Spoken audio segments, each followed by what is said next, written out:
Can't decide and torn between a romantic, comedy, action, or an indie film to watch for the weekend? Well. Golden State Media Concepts Movie Podcast is your ultimate guide to the latest movies. Join us as we dissect the latest on the blockbusters. It's the Golden State Media Concepts Movie Podcast.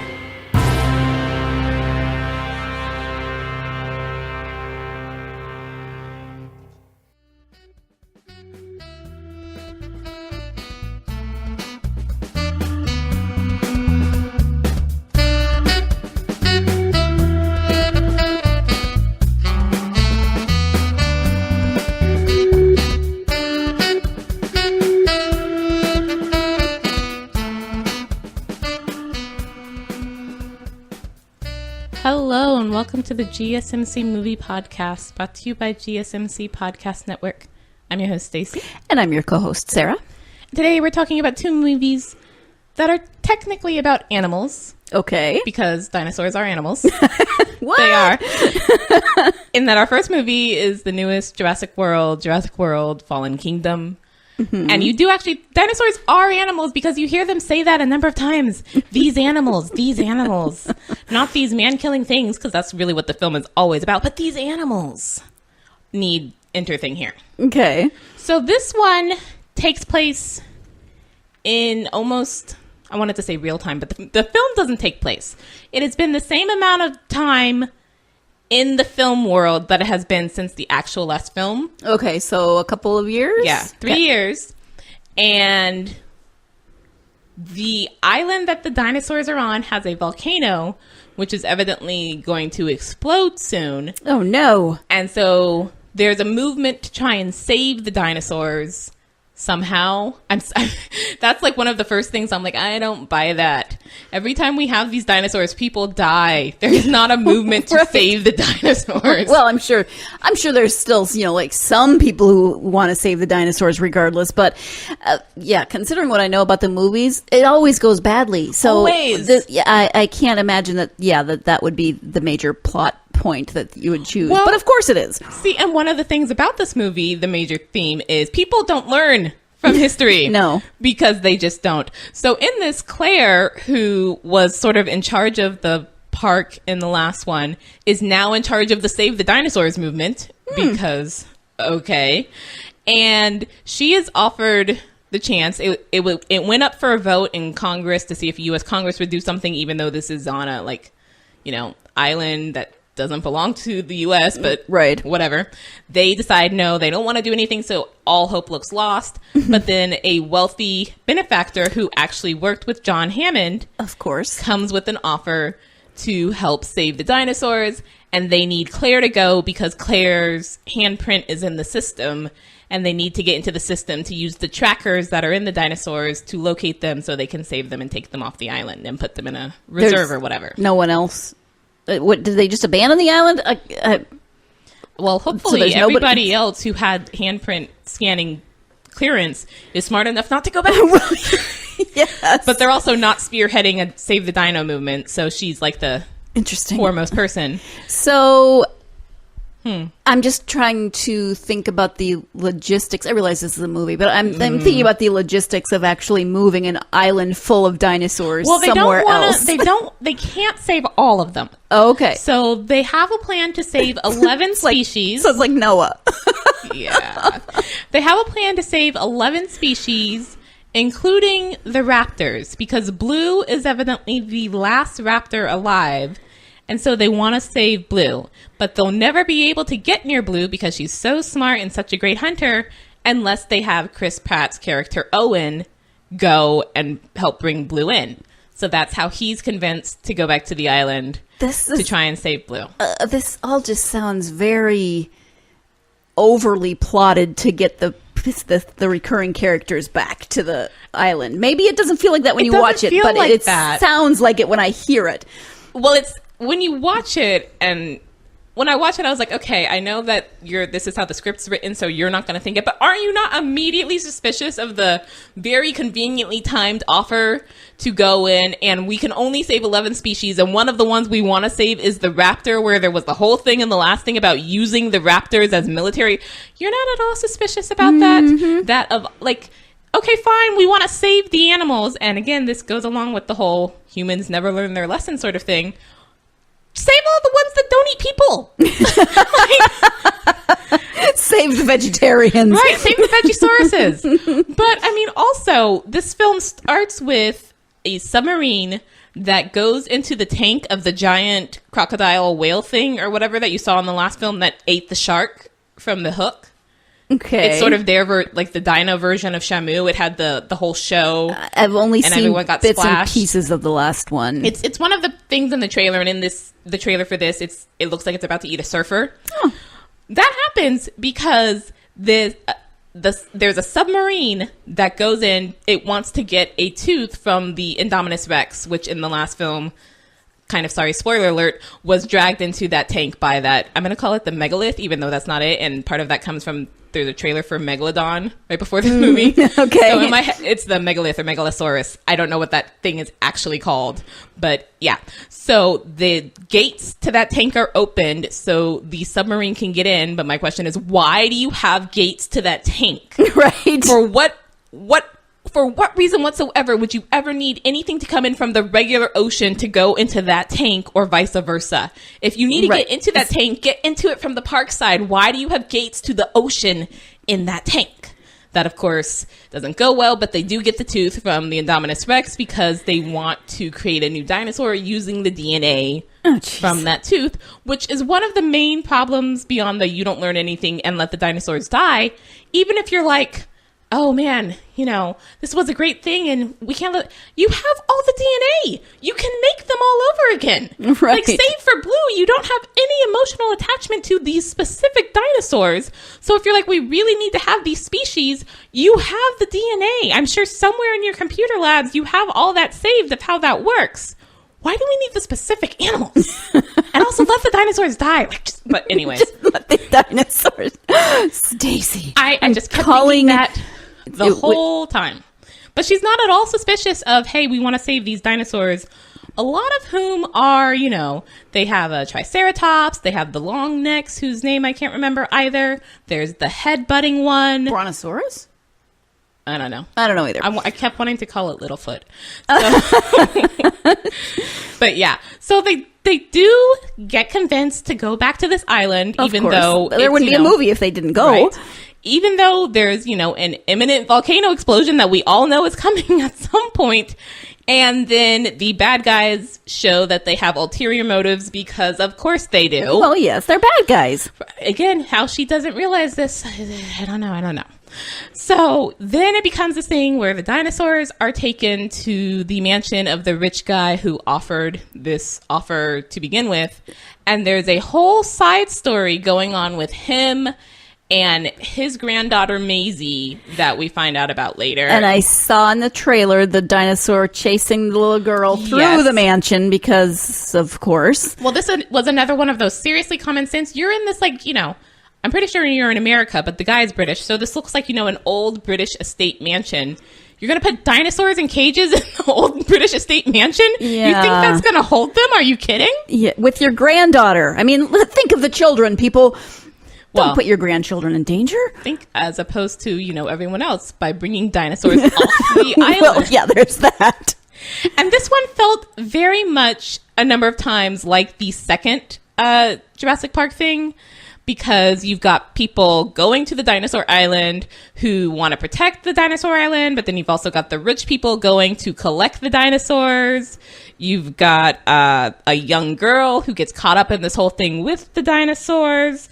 The woman who's sort of spearheading this thing to save the dinosaurs is redheaded as also. And there's Jeff Goldblum in this. It's like, it's the second one. Like, you're not in San Diego, but I totally expect to see dinosaurs running around the city at some point. We don't get that. We stay in the mansion.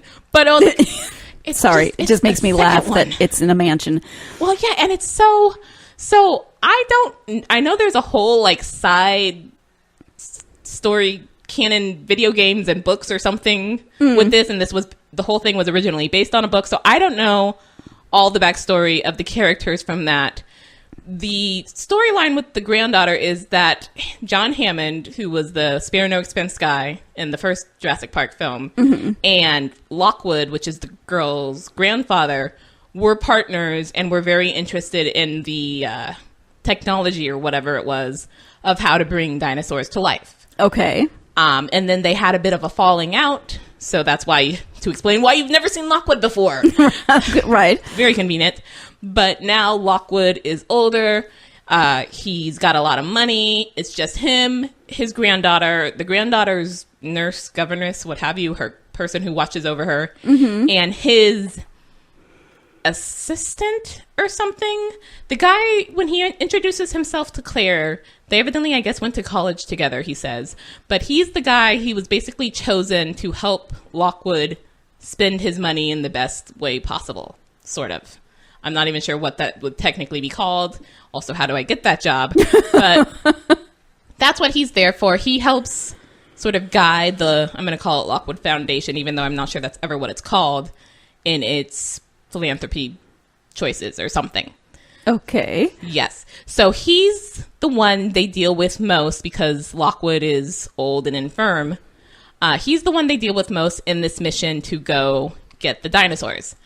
And there's the guy in charge of the mission there is like a hunter guy. So I was like, oh my gosh, it's the second one all over again. Seriously. Like when you meet him, he's got on a bunch of khaki and he's got a strap around his upper torso that looks like a bullet belt. And I was just like, oh, come on. Seriously? What? Wow. But then you get to when they're actually on the island, they kind of split up. Claire goes with one of her people from her Save the Dinos movement or whatever to do all the techie stuff because he's a computer guy. And so they need him to get into the system and boot it all back up again since no one's been here for 3 years. Right. So they can use her handprint to turn on the tracker system. Owen and the hunter guy and a different person who is evidently a paleo veterinarian, which is evidently a real thing because she has to tell somebody on the phone that, yes, that is a real thing, goes off to try and find Blue. And that situation does not quite go well. And, why would it? It's a disaster movie. Well, that too. So Blue ends up shot, but captured. Owen and Claire and the techie guy, whose name is Franklin, end up stuck on the island as it's starting to explode. Of course. Because you can't have an active volcano without having the threat of someone dying, not humans dying, not just dinosaurs dying. Exactly. Yeah, because otherwise, why would we care? Although the volcano does make for this one really nice shot when we're all trying to leave the island on this boat of, again, I'm going to call it a long neck because I don't know what it's called.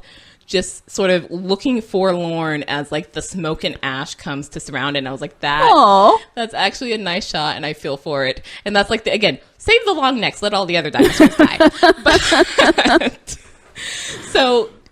the problem with that is the paleo veterinarian girl goes off with the bad guys because she has to take care of Blue because Blue's been shot. Right. We really want Blue for a nefarious reason because we always want Blue for nefarious reasons.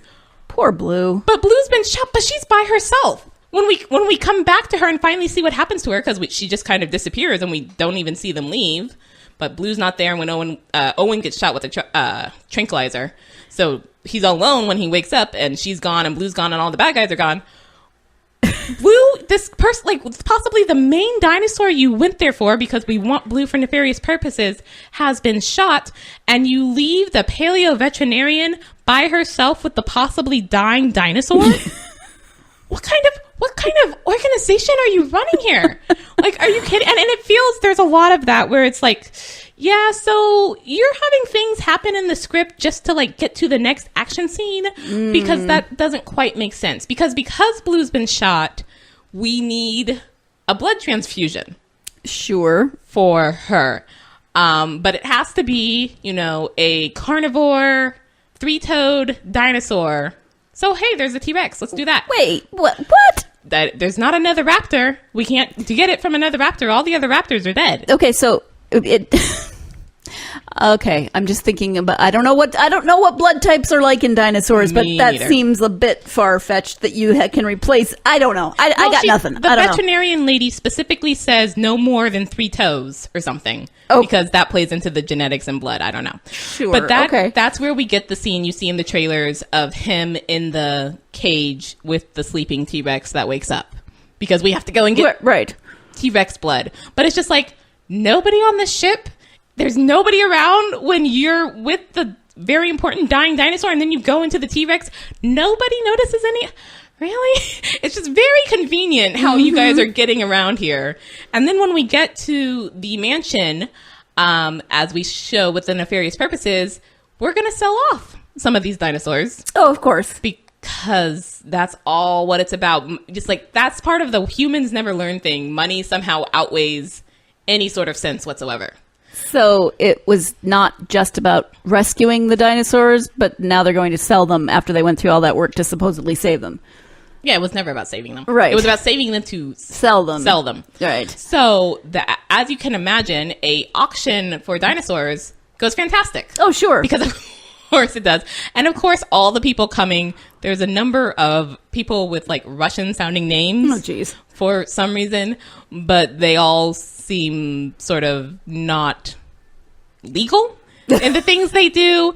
Toby Jones plays the auctioneer guy, and he's telling the bad guy, who everyone is and what they are. He mentions at one point that some guy who I think is into weapons wants a baby triceratops for his kid. Oh, jeez. And that guy's really into weapons, and so he'll be very interested in the, big fighting dinosaur or whatever. And it's just like, okay. Yeah. But then we start finding out some information beyond just, oh, hey, the bad guys had a bad plan, because of course they did. Also, there's this new dinosaur we've created, because that always works so well. That worked so well in the last movie of let's create a new dinosaur we don't know anything about. There couldn't possibly be any problem with that. And that dinosaur is going to go great. And what's his name, who's played by B.D. Wong, the scientist guy who is responsible Dr. for Wu, I just saw that. You did. Dr. Wu. He's in this again because he, of all people, still never learns his...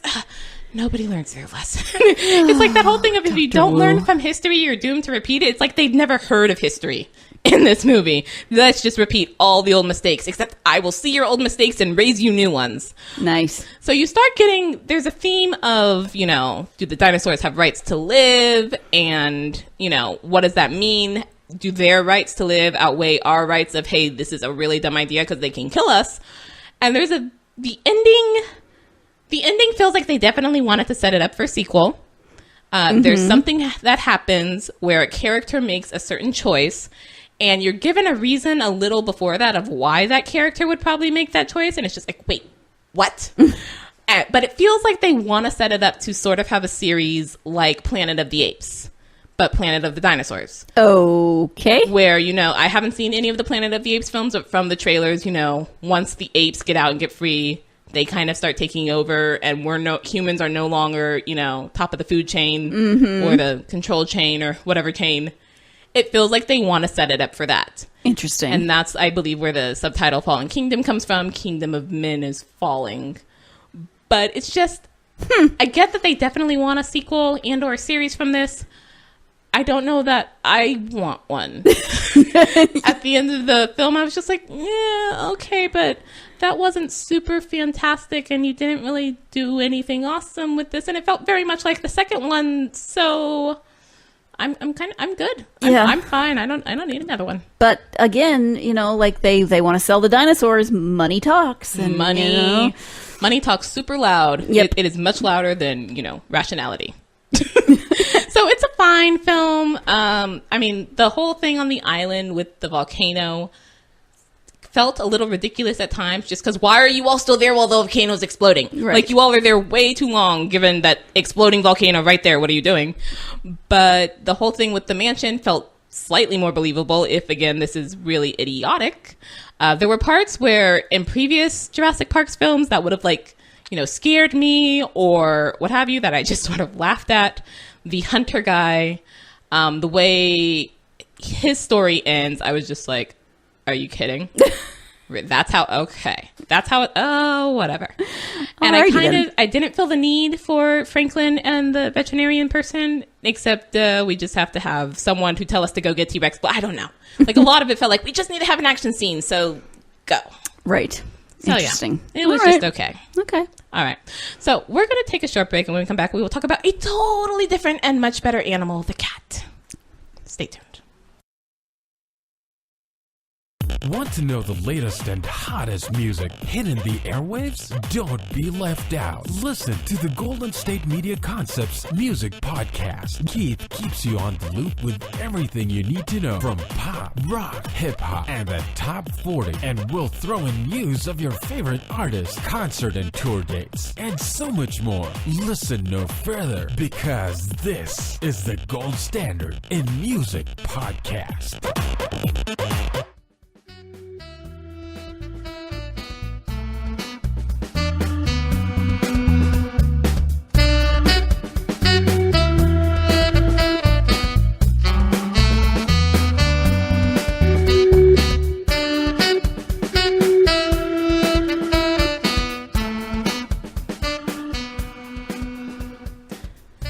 Welcome back to the GSMC movie podcast. Our second animal movie today is Keanu, the movie with Key and Peele.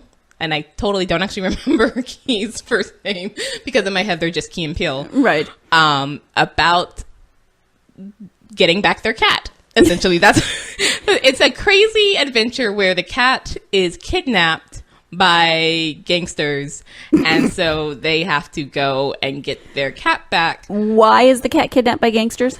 Okay, so Peele's character, I think his character's name is Rel, has broken up with his girlfriend, and he's very distraught. And Key's character, Clarence, is on his way to sort of cheer him up because they're cousins. But before he gets there, Rel hears a noise at the door, opens the door, and sees this kitten who he takes in and names Keanu, and this kitten like takes him out of his depression over his girlfriend breaking up with him. So he's like really, all his emotion is with this kitten. They go out a few weeks later for a movie. When they come back, someone has broken into Rel's apartment and trashed it and taken the kitten. Oh. It turns out that was actually the people probably meant to break into his neighbor's apartment, and his neighbor is also his weed dealer.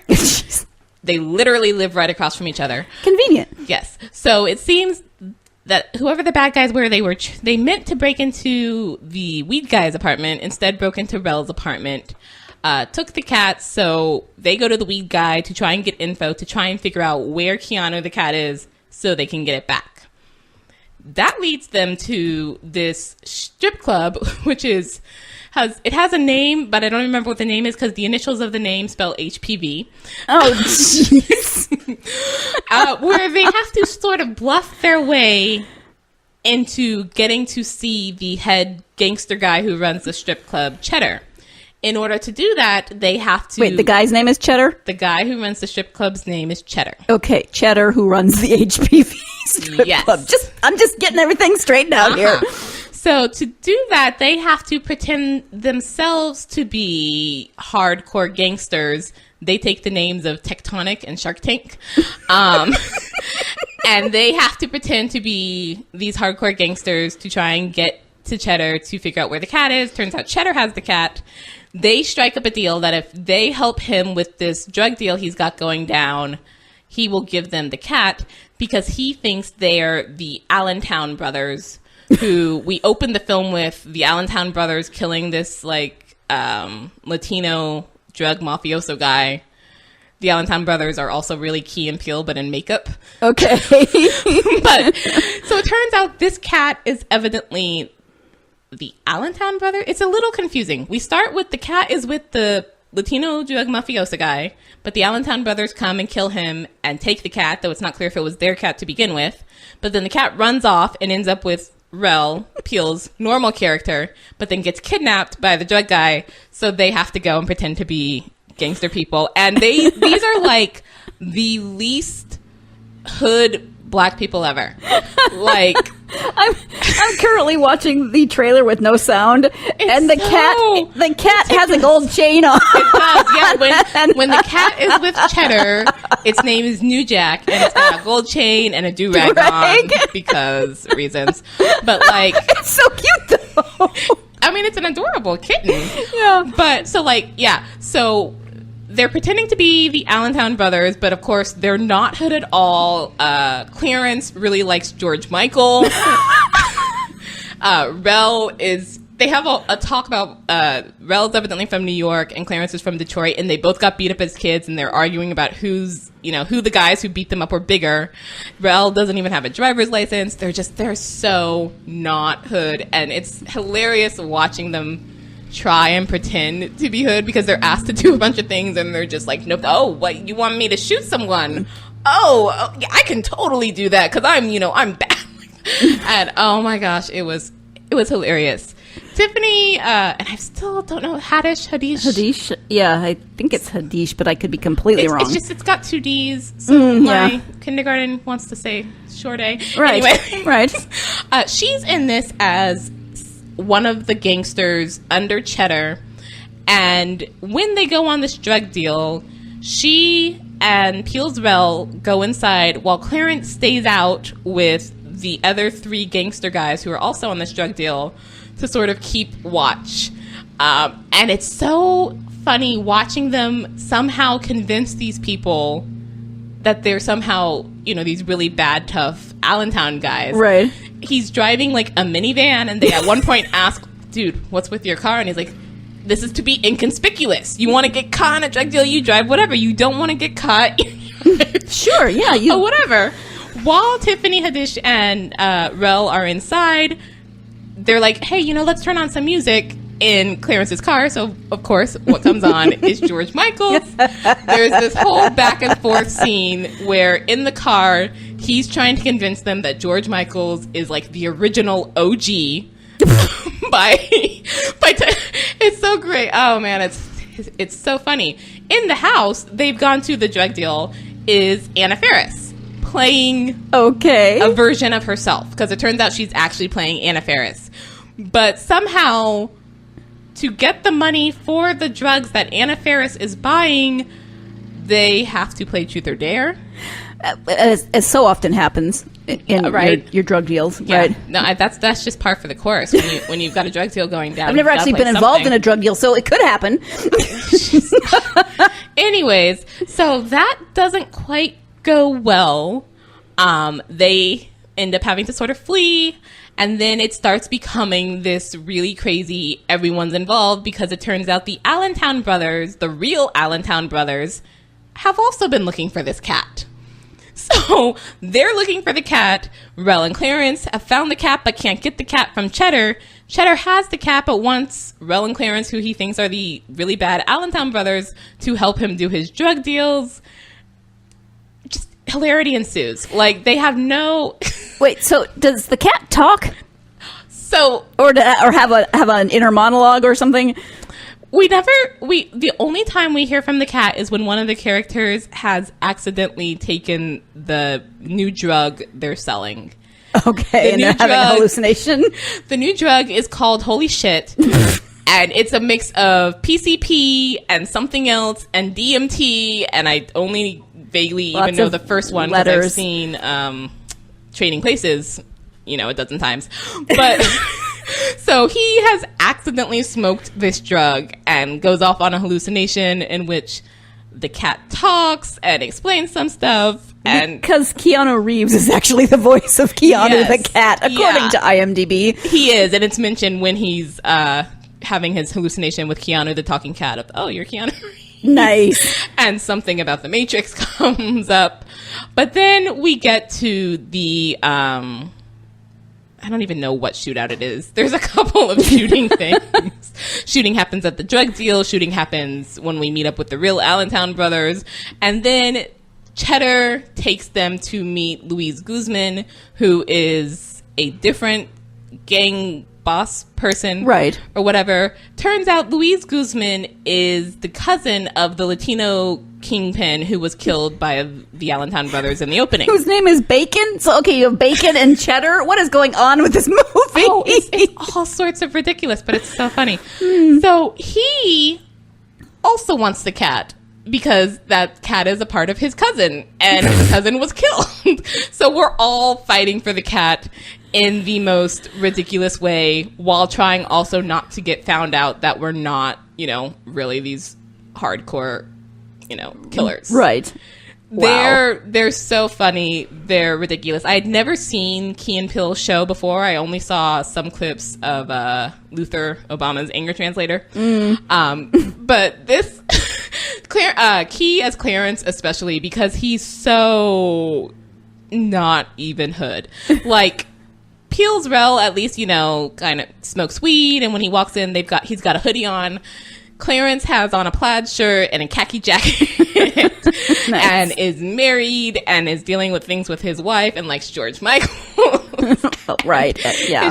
Like he seemed very much like Carlton from Fresh Prince of Bel-Air, and it was just like, okay, you with people with guns and trying to act all hard, and oh man, it was so funny. I expected going into it that it would actually be kind of stupid. I was a little worried. I was like, is this just going to be one of those really dumb humor movies that I never find funny for some reason? But I actually really enjoyed it. I think the humor's quite fun, particularly because, it's not quite playing. It is, but it isn't playing against expectations. There's this idea of, oh, they're black, so they'd have this, certain streetness to them or whatever. But they don't have that at all. That's not how they were brought up. So when they have to go into this situation to act like they have it, they don't know what they're doing. When they first get to the strip club and they're trying to pretend to be hood, Rel starts saying the N-word, and Clarence is like, oh, the N-word? You jump to the N-word immediately? We've only been here 5 seconds. And it progresses from there, and everyone's doing pretty well. There's nothing that really stands out as, oh, that didn't work. That wasn't as good as everything else. It was a fun, enjoyable movie. Fun fact. This was the one of the movies on our very first movie podcast. Was it? 2016. Wow. So if you're a new listener and you haven't heard that one, you can go and find out what Jordan and Keith thought about this movie, because I don't remember what they thought. Well, I wanted to see it because we talked a few episodes ago about Get Out. Yes. And again, I'd never seen anything with Key and Peele, so I was like, okay, they've also done this other movie. Well, now I've got to watch that because Get Out was very interesting. Right. Yeah, this is slightly different. Not that, although, both are still dealing with race and the idea of how do you act as a black person, and none of us seem to really know about that, but totally different feeling, I guess you would say. Get Out's serious and kind of horror filmy. This is ridiculous. You guys are idiots, and yet somehow this is continuing to work. You should have been shot like 20 times over by now, but whatever. It was fun. I really enjoyed it. Good. Nice. It sounds hilarious. It really is. So that's it for today. Thank you for listening to the GSMC Movie Podcast. You've been listening to the Golden State Media Concepts Movie Podcast, part of the Golden State Media Concepts Podcast Network. You can find this show and others like it at www.gsmcpodcast.com. Download our podcast on iTunes, Stitcher, SoundCloud, and Google Play. Just type in GSMC to find all the shows from the Golden State Media Concepts Podcast Network. From movies to music, from sports to entertainment, and even weird news. You can also follow us on Twitter and on Facebook. Thank you, and we hope you have enjoyed today's program.